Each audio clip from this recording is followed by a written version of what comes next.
Pre board परीक्षा प्रश्न पत्र 2024-25 का आज हम सॉल्यूशन करेंगे भाई। क्लास 10th हिंदी सब्जेक्ट का प्री बोर्ड पेपर सॉल्व करने वाले हैं।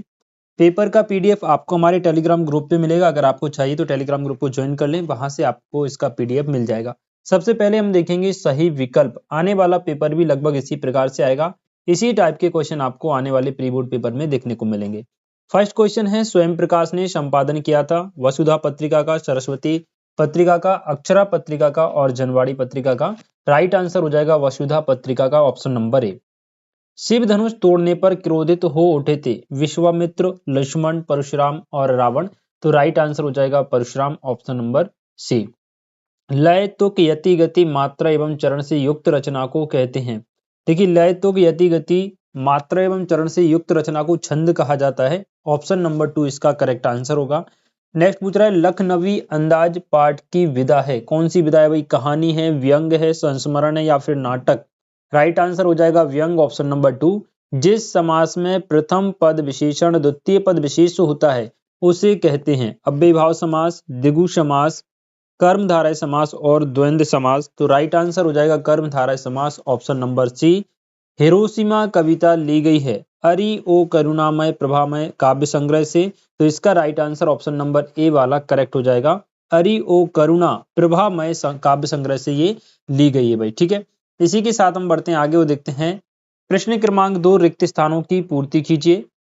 गोपियों ने श्री कृष्ण के लिए हारिल की लकड़ी की तरह हैं। गोपियों के लिए जो श्री कृष्ण है वो हारिल की लकड़ी की तरह हैं। अभिनय तत्व की प्रधानता खालिस्तान काव्य में होती है। दृश्य काव्य में इसका राइट आंसर होगा। वीर, भयानक और रौद्र रसों में ओज गुण होता है। ऑप्शन नंबर ए करेक्ट होगा। वाल गोविंद भगत के गीतों में खालिस्तान भाव व्यक्त हुआ है, तो प्रभु मिलन का भाव व्यक्त हुआ है। ऑप्शन नंबर इसका वी करेक्ट होगा। दो निकटतम स्वरों के मेल से जो परिवर्तन होता है उसे स्वर संधि कहते हैं। शाना साना हाथ जोड़ी पाठ गद्य की खालिस्तान विधा में लिखा गया है, ये यात्रा वृतांत में लिखा गया है। वी ऑप्शन करेक्ट होगा। प्रश्न 3, निम्नलिखित कथनों के लिए सत्य और असत्य आपको बताना है।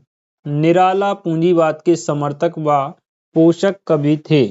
हाँ जी इसमें आपका रॉन्ग हो जाएगा, असत्य हो जाएगा।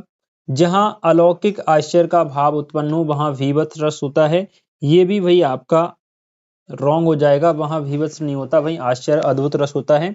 उपन्यास में कई कथाओं का समावेश होता है, ये आपका राइट हो जाएगा। सभ्यता संस्कृति की पाठशाला है, राइट है। कर्म वाच्य में क्रिया सदैव अकर्मक होती है, ये आपका रॉन्ग हो जाएगा।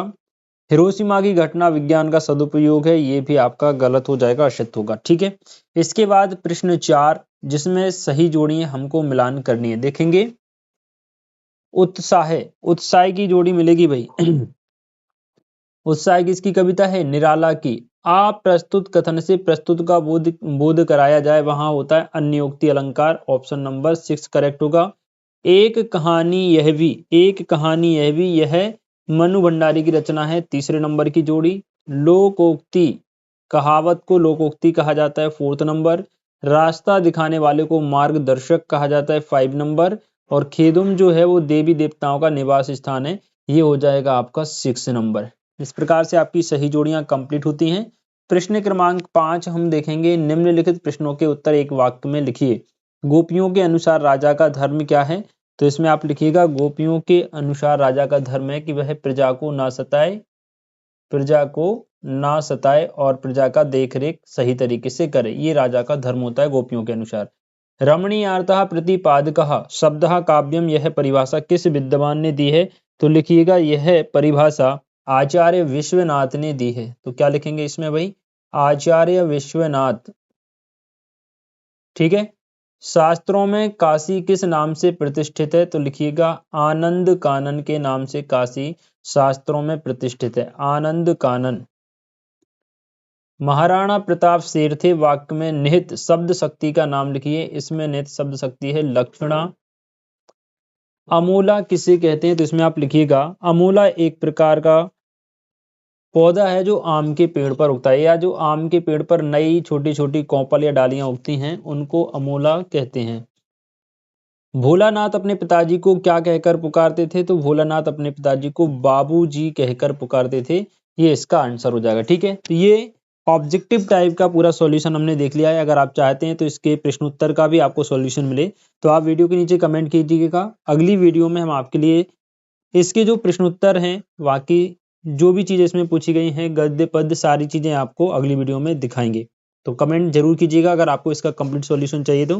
मिलते हैं आप सभी से नेक्स्ट वीडियो में नेक्स्ट पेपर के सॉल्यूशन के साथ। तब तक के लिए जय श्री राधे।